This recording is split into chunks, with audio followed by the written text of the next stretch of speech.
கண்ணன் பிருந்தாவனத்தில் இருக்கும் பொழுது அங்க இருக்க கோபிகைகளுடைய வீட்டுக்கு போய் பால் தயிர் வெண்ணெய் எல்லாம் திருடி சாப்பிடுவானா.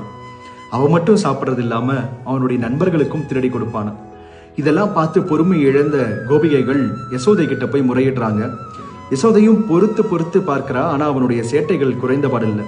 அதனால அவனை உரல்ல கட்டி போட்டுறணும் அப்படின்னு முடிவெடுத்து தன்னுடைய வீட்டில் இருக்க எல்லா கயிறையும் திரிச்சு யசோதை அவனை உரல்ல கட்ட முற்படுறா. ஆனா அவளால கட்ட முடியல. 3 உலகங்களையும் தனக்குள்ள கட்டி ஆள்பவனை எந்த கயிற்றால கட்டிட முடியும்? யசோதை அப்படியே சோர்ந்து போயிடுறா. அதை பார்த்த உடனே கண்ணனுக்கு அவன் மேல கருணை வந்துடுது. தன்னை யசோதை உரல்ல கட்டுறதற்கு அனுமதிக்கிறான். அதனாலதான் கண்ணனுக்கு தாமோதரன் அப்படிங்கிற ஒரு பெயரும் இருக்கு. என்ன அர்த்தம்னா உரலில் கட்டுப்பட்டவன். பக்தி அன்புங்கிற கயிறை தாண்டி வேற எந்த கயிறால கண்ணனை கட்டுப்படுத்திட முடியும்? அதை தான் யசோதையும் பண்ணான். கண்ணன் கழலினை நன்னும் மனமுடையீர் என்னும் நாமம் தின்ன